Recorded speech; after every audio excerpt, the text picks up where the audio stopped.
discussing and then trying to bring it down into something that would be tangible. So we want practical approaches to the challenges that are facing Kenya. We want to be able to also answer the question of how.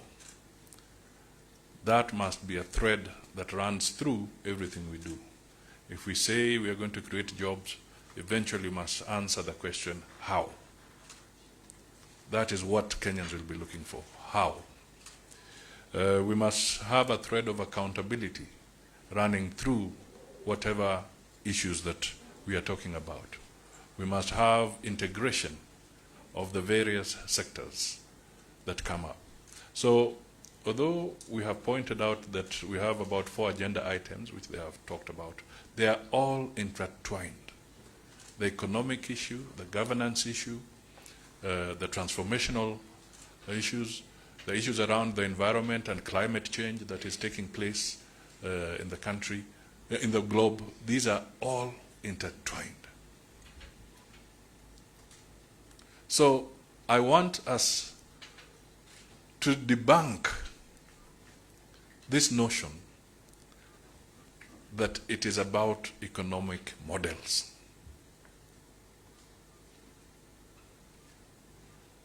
We have been killing page after page in our media,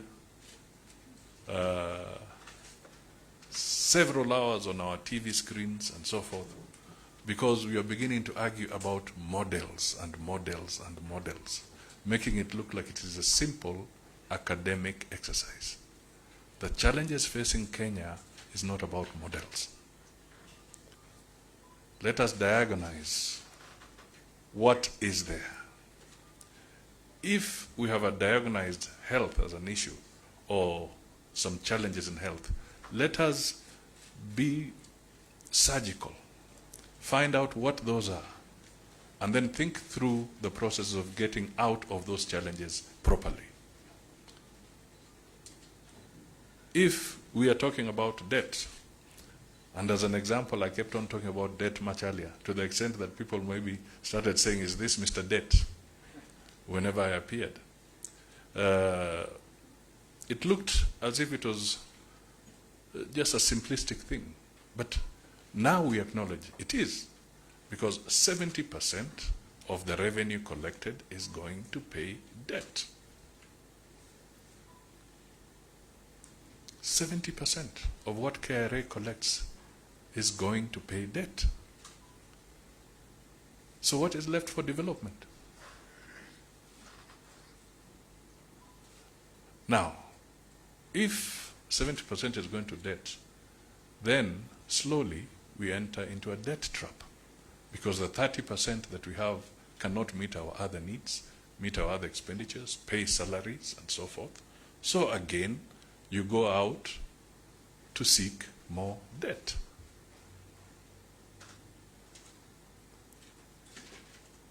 Now, public debt will then translate into excessive household debt. Because there is household debt. How does household debt grow?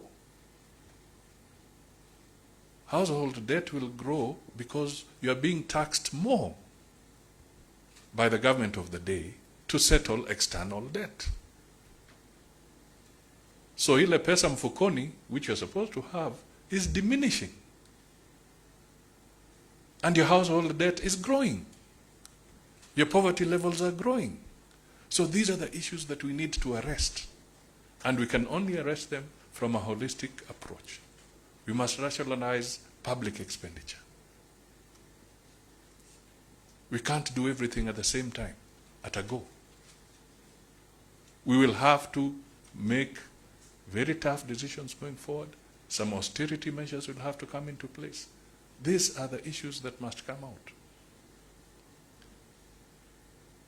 And I have been propagating the issue of the economy, and when I pushed it, the truth of the matter is that the competitors in the field have all jumped onto it.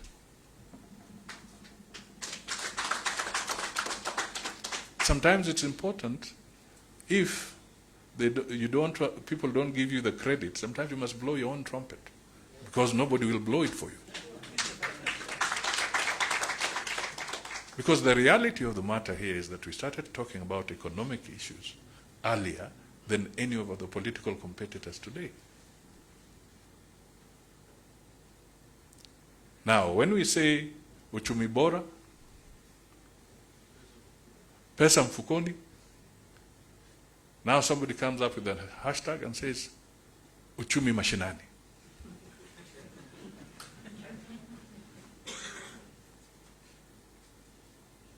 When you talk of something else, you can see an element of plagiarism beginning to play into this discussion. So let us be very careful. Let us not dwell on what are perceived as economic models. Let us create stability. Let us get people to vote wisely. And then let the institutions that are supposed to function appropriately. I am sitting here with several members of parliament. We want to tackle corruption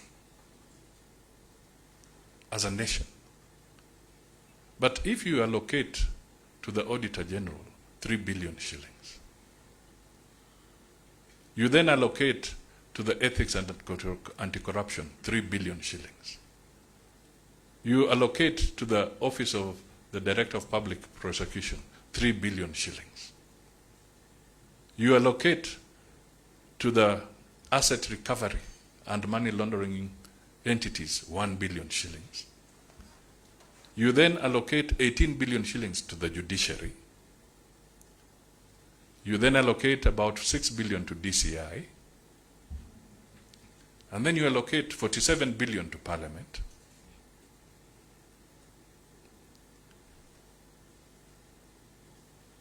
Then you tell them, let us fight corruption. How is the Auditor General going to provide timely and accurate reports, not only of the national government, but for the 47 counties that we have? And over and above that, the parastatals. So, what am I saying here? Can we rationalize our expenditure programs, our resource allocation arrangements as a nation? That does not require a model. That requires us being practical and putting resources where we shall have the appropriate return, either in the delivery of justice or the provision of service, or provide better facilities in one way or the other. We must ask ourselves, COVID or no COVID, why have we lost 2 million subscribers or contributors to NHIF in the last 1 year? Why is it a situation where the person who's contributing to NHIF can no longer afford to pay what he or she was supposed to pay so that she can get medical attention? These are the questions we should be asking ourselves as a nation. That is what I'm appealing to you as Kenyans, that let us focus. Let us break away from this personality-based politics.